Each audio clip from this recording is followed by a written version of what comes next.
Cool. Actually, I'll grab my water. Cool. Hi, everyone. So thank you for coming to my talk today. So my name's Josh Duggan. I'll be talking you through hyper-targeting and data utilization for maximizing your sales through paid media. So a quick introduction to me. I've got 6 years paid media experience. I've predominantly worked for big agencies. So one of the biggest accounts I've worked on was Google's. So I used to manage their search and GDN campaigns. I've worked on other big brands such as Aston Martin, Nintendo, Henkel, many others as well. I've predominantly worked in paid search, paid social, and display, so quite a broad remit, but all within kind of the real-time bidding space, RTB. And I now work for Vivant. So we're a small e-commerce and paid media consultancy. So I head up the paid media side of things. And what we've been doing recently is creating strategies for high-value and high-net-worth individuals, and we do that for the luxury brands that we work with. So it's about avoiding wastage with the marketing and making sure we're only targeting the relevant audiences. So a real quick agenda. So I'll give you an introduction to paid media, just so you can understand where the industry's come from and where it's going. So hopefully you'll be aligned with what's going to be happening in the future. I'll talk about planning your paid media strategies, so talking about objectives, audiences, and other factors to consider, which you might not have come across before. Really interesting will be using customer data more effectively. So these will be actionable insights you can use tomorrow. And I've got some cool examples that big clients have done as well. And reaching your audience via paid media as well. So this will just be specific examples around how to create search, social, and display campaigns. And then hopefully some inspiring examples of agencies and advertisers who have been creative with data.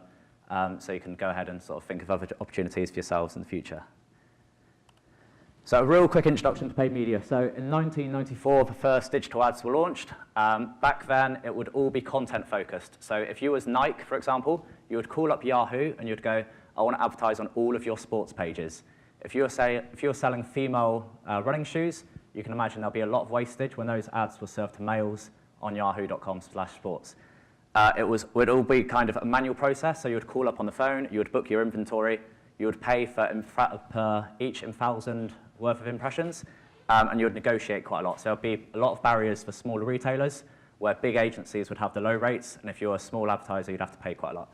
But more recently, so since 2007, 2011, ad exchanges and DSPs have been launched, and everything now is an audience-first approach. So if you've ever run a YouTube or Facebook campaign, you'll know that demographics are a key thing, interest targeting, and there's a lot more coming out, which we'll go through in a moment. But basically, the opportunity for everyone here is that it's all auction-led. There's no barriers to entry. You can begin this activity as of tomorrow, and you can be really targeted, so you don't need to worry about wasting money on really kind of vast campaigns. So really top-line overview of the industry. So more than 1 in every 2 seconds of media is now consumed online. So this is UK example, I'm afraid, but 2 of the 3 biggest UK ad sales houses are now purely digital, so Google and Facebook. And you can see that time on mobile, the blue line in the graph, has actually exceeded TV. So I'm going to come on to like mobile creative and a mobile first strategy, but it just shows the importance of being visible online and the real opportunity there where people are spending more time there. So a quick question to the room.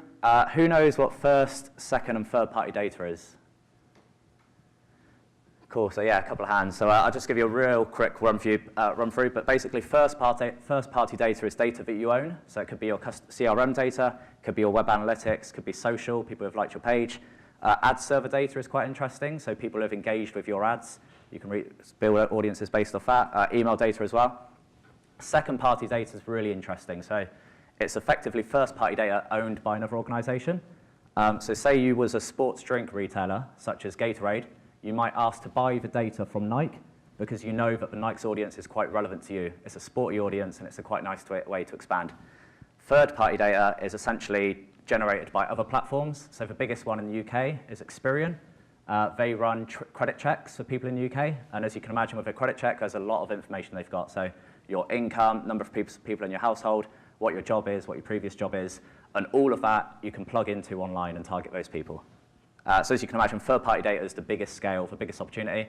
But obviously, your first-party data is the most efficient, where you're seeing the best returns.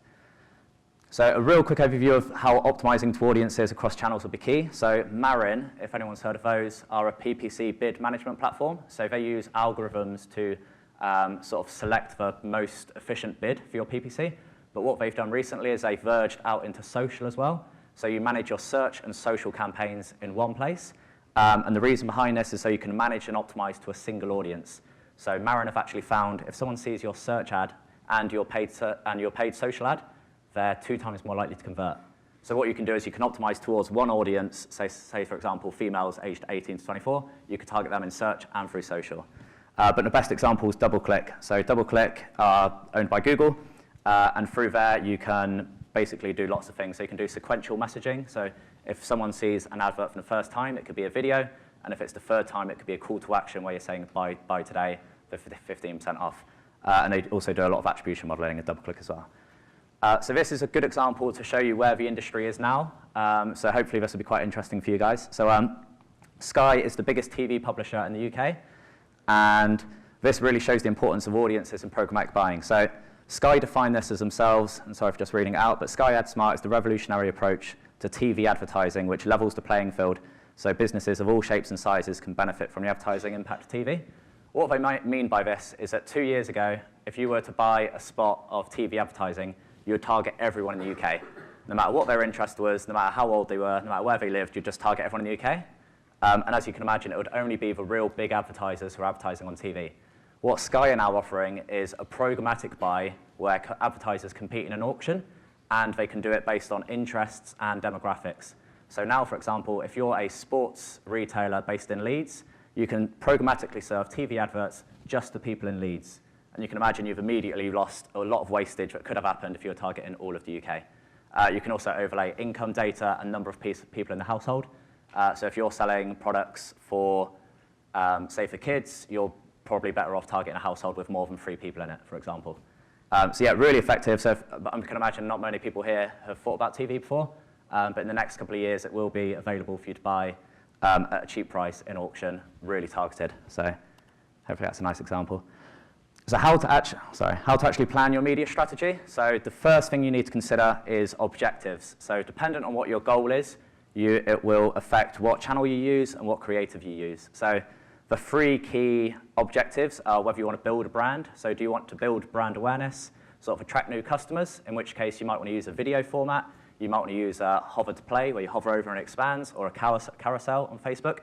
And that will impact your objectives. So if you do want to drive new customers, make sure you're not measuring your marketing team on sales, because it's unlikely that a YouTube video will generate a sale, but it will potentially entice a new customer to buy in the next 3 months, for example. You can also look at other factors lower down in the funnel, so creating consideration for new customers. So this would be people who are in market but don't know of your brand. So obviously, PPC is a good example here. So if someone's searching for high-waisted jeans, you might want an advert there to make sure that you're showing your brand to people who are in market. And then the most common one that advertisers use is just direct response. So this is people who just go, I want a lot of leads, I want a lot of sales, and that's why you get a lot of dynamic remarketing, a lot of Google shopping, because these perform quite well here. But yeah, if you are looking to build a brand, make sure you consider other channels as well. So for example, YouTube's a good way at attracting new customers for a nice engaging format. So identify your audience and their behavior. So I'm going to come on to a really nice example in a moment around an advertiser who have understood their audience and adapted their marketing strategy and have had great results. But I'm just going to give you a quick overview of what's possible for you guys right now. So a couple of years ago, the only opportunity what's available what would be is Hitwise and ComScore.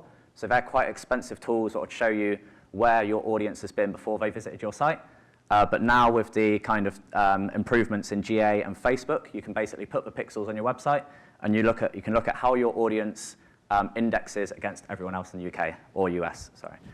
So for example, here, this is one of the clients we work with. You can see the blue lines are our clients' customers, and the grey lines are everyone else on Facebook. So hopefully you can see there's a clear opportunity to bid purely on females, where it's 88% of the customers, and you would bid on people aged 18 to 34, if you can see that. So immediately you would scrap out everyone aged 55 and over, and you would reduce a lot of wastage there. And I'll come on to this in a bit more detail in a moment. Another example of this as well, so if you do this in Facebook, it's basically the Audience Insights tab. You put the Facebook pixel on your website, and then you look at how your audience compares to everyone else.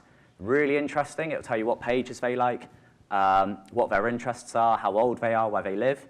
So it's definitely worth trying to understand your customers, because it's probably slightly different to how you see them as well. And then what you want to do here as well is look at your high-value customers. So segment those users and then get those users in Facebook and then see if their demographics are slightly different. Because it might be that people buying on your website are slightly older than everyone else. So you might want to slightly be more aggressive with your targeting to older people where they are a higher value customer, for example. A really important thing here, so tailor your creative to each of your audiences. So for one of our clients, we work with a sports retailer. We sell lots of jerseys to different teams. We've segmented our audience in a way that if someone's recently purchased, say, a Dublin jersey, we'll only serve them Dublin images in the future. So whether that's Dublin jackets, Dublin hats, but you can immediately see that's a lot more relevant to someone who supports that team, as opposed to showing them, for example, a carousel with lots of different teams. We're being really granular, making sure that people see what's relevant to them and, for example, who they support. Always create a testing plan. So test different messaging, so test call to actions, and test different images. So even formats as well. So make sure you're testing on Facebook, for example, link ads versus carousels versus videos. You want to see what performs best for yourself. Activation. So this isn't considered too often as well. I'm sure a lot of people here just naturally go to, say, Google and Facebook, for example. But what you want to do is once you've understood your audience and you've understood what their age is, what their demographic is, look at what websites tailor to that audience. So for example, the biggest uptake and usage on Instagram is people under 24. So if that's your target market, under 24, you might naturally want to target there, where people will spend more time on Instagram as opposed to naturally just going to Google, for example. And then always use a consistent message across channels. So the IAB ran a study in 2017, and they found that advertisers who use a consistent message across different channels had a 90% uplift in purchase intent. And I've lost the notes, but it's also a 68% increase in brand recall as well. So yeah, consistent messaging is really key. So I'll do a top-line summary of these as well. So there's a lot of other factors to consider with paid media. So I'm sure you've come across a lot of these terms in the past, but I'll just give you a quick introduction to what they all mean and how they can affect your brand. So incrementality, this is quite a nice one. So if you're just running cart abandonment ads on Facebook, the ROI is probably not as strong as you think it is, because it's more than likely a lot of those people would have gone back and purchased anyway. So what big advertisers do is they do a control and expose study. So they'll serve 95% of their audience their ad, and then another 5% of the audience a charity ad. And what they do then is they compare the performance of people who have seen this ad versus people who have seen this ad. And if people are going to convert anyway, they know that their remarketing ads aren't incremental. But what you could do if you don't have the budget for that would just be do an on-off test. So just make sure you're looking at incrementality if you're doing just like purely cart abandonment, for example. Attribution. So yeah, there's a lot of limitations of last-click attribution, as I'm sure you're all aware. But if you are looking at things such as attracting new customers, if you do run a video ad or an expandable ad, it's probably not going to drive sales. Also with generic keywords, so if you're bidding on high-waisted jeans, for example, make sure you're looking at the first-click attribution, or at least other models, because it's more than likely they'll probably come back through a brand term or come back through direct. So you want to make sure that each touch point in the journey is being considered, and if it is driving conversions, you don't want to just be counting the ones which are last-click. So make sure you always consider that. Cross-device conversions are an important one as well. So I don't know if anyone's come across these before, but essentially, it's really effective for some advertisers. So if you're an insurance company where it's quite a long time to convert on your phone, you probably don't want to fill out 8 pages of a form. A lot of people will see your advert, they'll click through, and they'll go, okay, I'll convert later when I'm on desktop. They'll convert later on desktop, and what cross-device conversions allows you to do is measure how many people have clicked on your mobile ad and then converted on desktop. So dependent on your brand, you want to look at that as well, because 60% of all searches now are on mobile.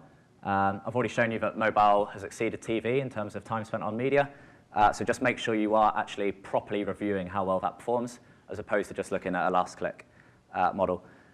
Viewability, so this is quite an interesting one. So if you ever run any programmatic campaigns, just something to consider is that in the US, in 2016, only 46% of impressions were actually viewable, which means that a lot of ads weren't actually seen by people. So if you are paying for advertising in terms of display, make sure you're running some sort of viewability study to make sure your ads are actually appearing in a correct spot and you're not seeing bot traffic or below the fold inventory. Premium publishers are actually 3 times more effective in driving brand recall as well. So if you do display campaigns, as much as you can get cost-effective traffic from the GDN, it might be quite good to appear on sort of more premium websites as well. And ad recall. So if you are looking to drive new customers and sort of build brand awareness, as I've mentioned, you probably don't want ROI as a KPI. You want to look at things like ad recall. So YouTube's the most cost-effective study you can run. So it's free if you spend, I think it's $6,000 or $10,000 in a 2-week period. But you can actually then assess if people who have seen your video are more likely to remember your brand and then purchase. So it's just quite a nice way to know if your video is working. Facebook do it as well, but it's a lot more costly. Cool, sorry. So using customer data more effectively. Excuse me. So a really nice example here is an automotive client. What they've done is they matched their first-party data to a third-party data database. And what this allowed them to do was, where they just had, say, for example, email addresses and postcodes of their customers, they could understand other characteristics. What they found out is that customers were much more likely to own a pair of skis if they had bought an SUV from them. And they also found out that their customers were 3 times more likely to be an Android user, which is quite interesting because their old ad creative used to promote the capabilities of the iPhone integration. So it's really important to make sure that you're understanding your customers, even down to granularity of what device they use. So naturally, they removed the iPhone capabilities from their adverts. They put the SUV in a wintry setting, so it was all focused on kind of ski and other factors like that, and they saw a 50% drop in CPA. So really make sure that you're understanding your customer data. As I've mentioned, you can match that to third-party data to get a much more expansive view of who your audience is. Other things to consider, so are there triggers that lead to your customers purchasing? So could it be a life event that leads someone to get insurance, for example? If they're recently married, you can target those people through Facebook. So make sure you're looking at different triggers that lead people to purchase. And if you understand those, you can target that before they're likely to purchase a product. Likewise, do people view complementary products before they buy yours? So if you're selling sunglasses, you might want to look to see if people are then searching for, say, swimwear beforehand or holidays, because they might be buying sunglasses after they booked a holiday. So just be a lot more kind of organized and structured with your planning as you move forward. Segmentation, so in GA now you can create audiences based on people's interests. You can create an audience based on how long they visited the site for and how recently they visited the site. So if someone's not been on your website for 60 days, you could target them really aggressively via GDM, for example. And then likewise, you can also create audiences based on people who have abandoned the cart. So what I'd recommend there is you just target them really aggressively with lots of ads, as you can imagine. There's a lot of opportunity with customer data as well to plan out a CRM strategy. So I'll only touch this like a real top level, but obviously you can cross-sell. So I've already mentioned for one of our clients where they buy a club jersey, we'll promote to them other club products such as hoodies, socks, hats, and lots of other products. But what you might also want to look at is looking to build customer loyalty. So Facebook's a nice way to just engage with your customers. So for example, you could offer competitions for people who haven't been on your website for 30 days. It could be a nice way just to re-entice your audience back to the website. So here's some like really actionable campaign recommendations that you could sort of create as of next week. So RLSA is remarketing for search. And what this basically allows you to do is treat people differently in Google paid search, whether they've been on your website or not. So one of my favorite examples here is I used to work for Butlins, who are a really cheap UK holiday provider. Their main keyword was cheap UK holidays, but there wasn't a lot of volume there. It turns out people are quite lazy and they just searched for holidays. But when we bid on holidays, it was really inefficient, because you can imagine most people were searching for holidays in Spain or for France. So what we done was we overlaid our audience data, so anyone searching for holidays who had been on a website, we'd serve them an ad. And basically that was a really nice way to expand our volume but not increase the CPA. We also rolled out similar audiences to that as well. So if someone searched holidays and they exhibited the same behavior as our current customers, we showed them an ad. And as you can imagine, that gets rid of a lot of wastage as opposed to just bidding on holidays. So search is becoming really prominent with audiences, so make sure your AdWords teams are kind of looking at that as well. So I've already touched upon GA audiences, but yeah, make sure you're segmenting customers based on the behavior on your site. You can create audiences based on where they are in the conversion funnel. So you might want to set slightly different bids for people who are more engaged or less engaged with your website. Ad customizers. So I don't know if people have come across these before, but ad customizers are a way to dynamically change your ads.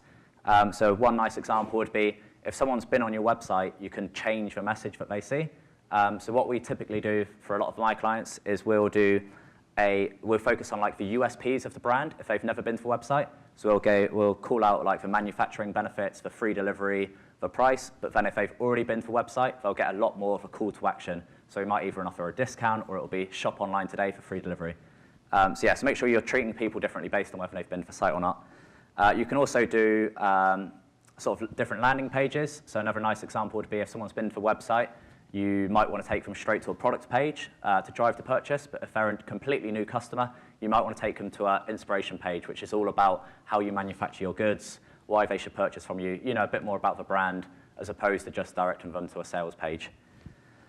Facebook I've already touched upon a little bit, but obviously, cross-selling complementary products is a great example here. So if you're not doing dynamic remarketing, that's a great one, but also segment your customers in Facebook based on what products they're buying, and then make sure you're serving ads relevant to those people. This is quite advanced, but it will probably come up in the next couple of years in display, but sequential messaging. So this is basically serving ads based on how many times they've interacted with your brand. So if it's the first time someone's ever seen your advert, you might want an expandable format, which shows a video of your brand so they can be aware and sort of, you create awareness around your brand. The second advert could be a carousel. The third advert could be a call to action, shop from us today. And if you've served someone an ad for the 8th time and they've not done anything, you could begin excluding those customers. So sequential messaging will be a big thing in the future, and some of the bigger advertisers are doing that at the moment. And dependent on what your brand spend is as well and what your product is, you might want to look at excluding some customers from your brand terms. So I used to work with clients such as law firms where CPCs would be massive on the brand terms. And if someone's already involved in a case with your law team, you don't really need to show them an ad because they're probably just clicking your ad to get the phone number. So using audiences for negative reasons as well as positive is definitely something to consider in the future. Cool, so now we're just going to go over reaching your audience via paid media. So hopefully just some actionable insights and tips. So for PPC, first thing you want to do is look at your research around keywords. So do you want to target lower funnel terms? So this would be kind of really specific product-based terms. Or do you want to target real high category level terms, such as like swimwear, just to drive a lot of engagement? One thing I'd mention is always give a lot of time for your activity. So if you've never used the keyword planner in Google, it essentially tells you how much budget you can spend on a list of keywords. What I'd recommend for that is allow yourself a budget of at least 6 weeks to manage. Search is a very dynamic environment. It's obviously auction. It takes quite a while to optimize. So don't just run a 3-week campaign and go search isn't working. Make sure you've got enough budget to run at least 6 weeks so you can allow the team to optimize, see which keywords are working, test different copy, test landing pages, and then you can reassess whether you want to increase budget from then. Also look at past data. So the biggest thing in search from my perspective is basically search queries. So these are the keywords which people are actually searching for your ads to appear. So make sure you understand what people are searching and make sure your ads are relevant to those. And then if you're starting out, look at what competitors are doing. If they're bidding on a keyword, it's more than likely profitable for them. So target those as well. Look at what offers they're doing, look at what messaging they're using, and look at what landing pages they use. So also look at competitors before you start your PPC campaigns. So audience planning. So I've already mentioned kind of Sky and Facebook, but Google have had a massive focus on audiences in the last 2 years. So they've brought back demographics for search. So in PPC now, you can target males and females differently. You can also target household income. So we work with quite a lot of luxury brands where we only target the top 20, 30% of income households in the UK. So when we're selling sunglasses for a couple of £1,000, it makes sense to only target the more prosperous people in the UK. Demographics and audiences are massive in search at the moment. Interests for search will be coming out next year. You'll be able to target people more aggressively based on what their interests are. That's not out yet. And make sure you've got RSA strategies in place. So I've already touched upon that, but make sure you treat people differently based on whether they've been to the site or not. One of the key things in in search is ad copy. So make sure you're testing different messages. So you might want to use a USP. So what are the USPs of your brand? You might want to test that against different call to actions. Make sure you've got a proper testing approach in place. And then within 3 or 4 weeks, you can look at which ones have worked well and then sort of move on from there. And ad customizers I've touched on as well, but I'll give you a nice example of how you can be quite creative with dynamically changing your ad copy. So running paid social campaigns, so sorry to be repetitive, but obviously set your objectives first. So there's a lot of ad formats now in Facebook. If you've looked at it recently, there's a lot of different ads that you can select from. The ones that you choose will be based on your objective. So if you're looking to purely drive sales, you probably want to use kind of a dynamic remarketing feed or link ads just to drive clicks and sales. But if you're looking to sort of attract new customers and showcase a new product, you might want to use kind of a canvas ad or a video or something a bit more engaging. But just make sure that you're not targeting sales if you do run any of those formats. Personalized ads to your audience. So as I've mentioned with the SUV example, make sure you understand your customers before you send off specs to the creative team. So the SUV example is a nice one where they understood that people own skis, so they changed the creative to a winter scenery or winter setting, and obviously they changed the iPhone capabilities. So make sure you fully understand your audience before you begin creating the adverts. And then use audience insights, so index your audience versus different interest categories. So for example, in the demographic affinity I showed you earlier, you would target females aged 18 to 34, just where that was to customers, and then you would remove everyone else. And then like search, make sure you're testing different images in Facebook because they're very prominent, and make sure you test different call to actions and different ad copies as well. So here's a nice example of a strategy we've rolled out for an example client. So make sure you start your activity from the bottom of the funnel up. So the easiest way to get quick returns will be to remarket to cart abandoners. And then what you want to do is slowly move up from the bottom of the funnel upwards. So after you've done your cart abandoners, set up your, your email list, your all visitors to the website. Once you've done that and it's working effectively, target lookalike audiences. So Facebook have invested a lot of money recently in creating sophisticated algorithms to target people who look like your customers. So make sure you've got those campaigns set up as well. Affinity interests, so I've gone through these already, but make sure you've got the Facebook pixel on your website and you're targeting people who look like your customers. And then if you still want to expand further, then you can go much broader. So you could go, okay, well, I'm selling swimwear. I want to target people who are interested in swimwear. And then beyond that, so this is what the Nikes and the Adidas do of the world. They'll just target purely the correct demographic. So they'll just target people who have a correct age range. They'll look at search data and just target the top cities where the majority of their customers are. And then the key thing with any of your activity, especially Facebook, is segmentation. So make sure your campaigns are split out in the example here. We would have females aged 18 to 21, 22 to 25, 26 to 30. And then within that, we would have multiple different images. So within 4 weeks, we can say, okay, image 2 is working best. Let's pause the other 2, see what's working better in that one, and expand it into the other ads. And then we can see, okay, 18 to 21 females are working best for us. Why don't we add in more interests there to expand the targeting for 18 to 21-year-olds? So hopefully that's a nice example of how to approach Facebook campaigns. Display campaigns are really similar. Obviously, set your objectives because that will determine where you place your adverts and what creative to use. Something I really like is linking first-party data to third-party data sources. So it's a really effective way to just further build the understanding of your customers. Test different data sets. So second-party data is quite a nice way to build a partnership with a similar brand and target their customers where you know that they've got a high affinity to your brand. And then similar to Facebook, start with your remarketing and then just build upwards. So go from lookalikes to prospecting to new customers.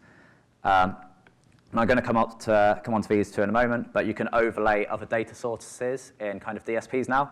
So whether that be like a weather feed, you can be more aggressive based on the weather. You can sort of pause your activity if it was sunny, for example. And I'll give you a specific example, I think, just in the next slide. So hopefully we're towards the end of the talk now, but hopefully these are some inspiring examples of what's possible. These are some of the best ones that I've worked on. So one of my favorite ones is for Butlins, the client I mentioned earlier, who have a cheap UK holidays sort of provider. What we done was we served ads dynamically based on the weather. So if you were in a city where it was raining, our advert would say, rain never stops play at Butlins, come and see our indoor swimming pool. If it wasn't raining, they just got our standard Butlins message. But as you can see, you can pull in third-party data sources. That's the weather feed. We would pull that into AdWords, and if it was raining in your city, we would change the ad copy. And the results there were really nice. We had like quite a few case studies off the back of that as well. One which I didn't work on, but it's a really nice one, is so TfL is basically, they run the London Underground, so like the subway in England. What this London taxi firm done is they dynamically changed their ads based on the TfL. So the TfL have got a API, which basically says whether the trains are running on time. And if one of the service lines was down, this London taxi firm targeted mobiles in that area saying, your tube line's down, why don't you get a taxi? So hopefully this is like really, so this is quite advanced, but it just shows you what's possible. This is what the big agencies and advertisers are doing. There's no reason why yourselves couldn't be looking into this sort of stuff. And as I say, it's hyper-targeted, so it's not like they spent a lot of budget, because they're purely targeting, say, for example, Marylebone, where that line tube station's closed. So it's not like they're spending mass budget, they're just targeting a really niche area at the right time, in the right context, with the right image. So just make sure you're taking all of that into account. And then something, if you're really looking to expand, this is a nice example I like as well. So I used to work on HomeServe, who are a boiler insurance company. Not one of the most fun clients I've worked on, but basically what we used was third-party data in the UK, which showed us areas in the UK with the oldest homes, and the oldest homes were more likely to have an old boiler. So what we've done is we mapped that out, and we would get hotspots of where people lived in an older home, where they're more likely to have an old boiler. As you can imagine, older boilers will need insurance. People with a new boiler won't need one. What we've done then is we overlaid our customer data, so we saw where our customers were versus where the old homes were. Where we had a lot of customers, where we had not many customers, but a lot of old boilers, that's where the opportunity was. So that's where we targeted. So that's a really nice way to try and spot the opportunity. And that's just being really creative. So there's a lot of third-party data sources out there. So yeah, we managed to find one based on the age of the home.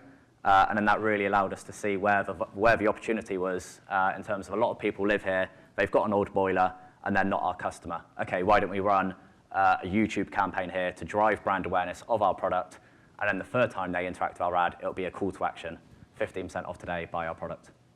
So that's basically a summary just of all of the talk so far. And so yeah, key takeaways, things to remember. So yeah, always set your objectives first. This will definitely impact what channel you use, what creative you use, what audience you target.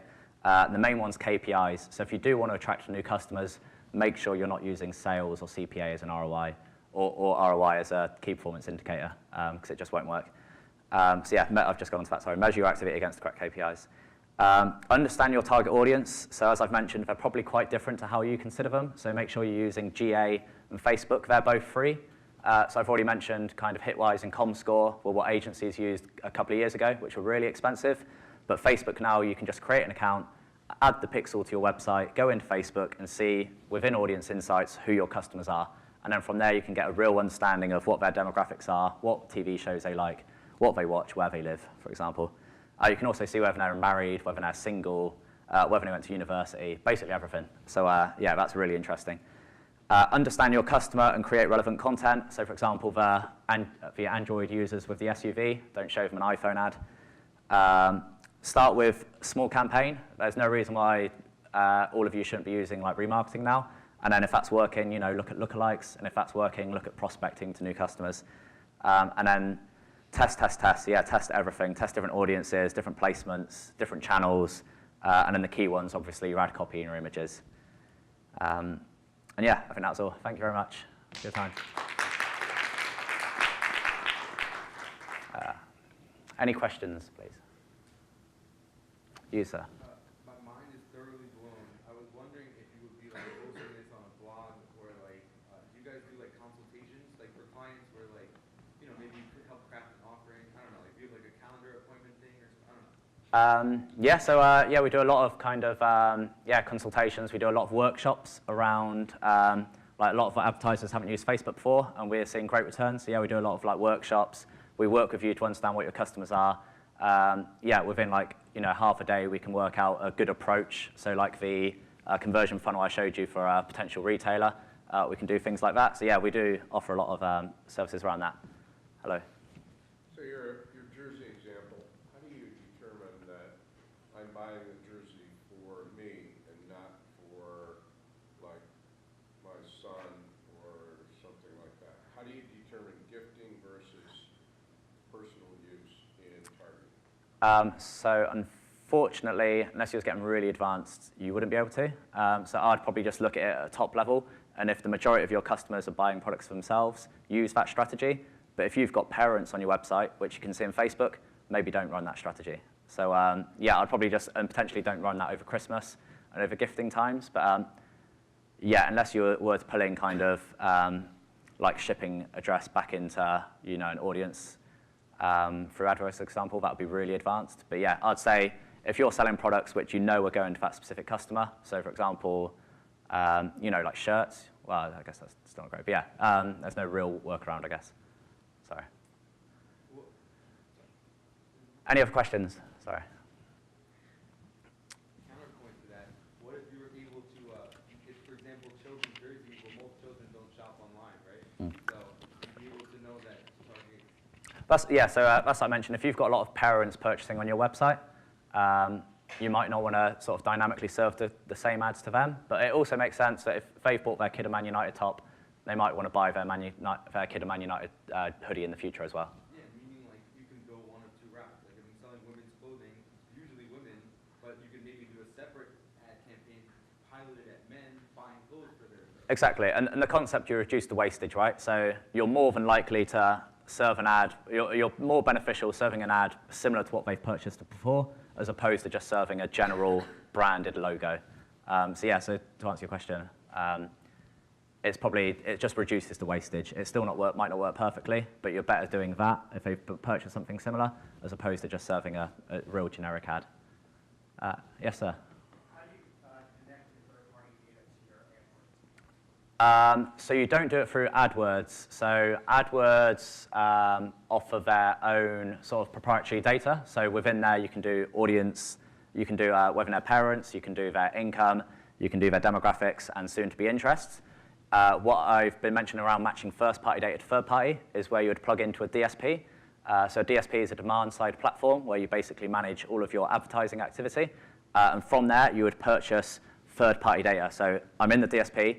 I buy third-party data from Experian, which is the big one in the UK. They run the credit scores, so I know what their salary is. And then once I've bought that data and matched it to mine, I know the salary of everyone who's a customer of mine. So yeah, you do that with a DSP. Well, once you've got that insight, then you can do, once you know your income, you can target them. AdWords have income targeting. But to get that insight, you do it through DSP. And I'm sure you could do it direct as well. I'm sure you could just contact a data provider and go, I want you to upload my data, send me back all of the information you've got. But the way I've done it historically would just be through a DSP, buy the data, match it, and then pull out whatever data they've got. So yeah, Experian's their main thing's income, which is obviously quite nice. Any other questions? All right. Lovely.